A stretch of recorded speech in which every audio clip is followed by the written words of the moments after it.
बिसायख'थिनि सोमोन्दैथ' मावनो जोङो जेनेबा आगोलावहाय जोंना जा रेहन दैमारि दंमोन दा दसे जोङो माने गोदानखौ लुबैदों हास्थायदों आरो रायजोआना आं बेखौनो जों नैबे नोंथांमोननि नैबे बड'लेण्ड बुब्लि चेनेलनि गेजेरजों आं बेखौनो फोरमायनो सानो दा जोङो गामियाव थानाय हिसाबै जोङो बिथांनि डेभेलप खालामनायखौ जों नुबाय दा जोंनि गामियाव फ्राय गैयानो होनजायो बुंनो थाङोबा आरो खाथि खालायावबो जोङो नुनो मोनदों बिथांनि जेबो माबा सिम्बल गैया होनजायो आरोना ओमफ्राय जोङो सम फैब्ला जों बोसोराव खनसे जेनेबा बे मन्दिरनि मुङाव बा थानसालिनि मुङावहाय जों आसनिफोर बियो बा जोङो मन्दिरखौ एसे डेभेलप खालामथों होननानै जोङो माबानो बिथांनाव जोङो अनसुंथाइ बिहोयो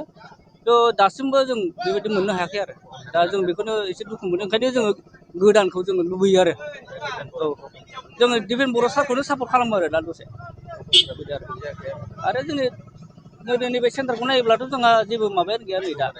जौगानाय गैया जेबो सुबिदा गैया दा दैनि ना कारेन्टनि जेबो सुबिदा गैया ओरैनो जों दा न'निफ्राय जास्ट बोनानै लाबोदों आरो बे बुस्थुखौ बेखिनिखौनो बुंनानै आङो गोदानखौनो हास्थायदों रायजोआलाय आरो मिडियानि गेजेरजोंबो जों नुबाय थादों दा दोहौआ बेनो फैगासिनो जोंहा नैबे दिपेन बर' सारनिनो माने भटखौ होनो थाखाय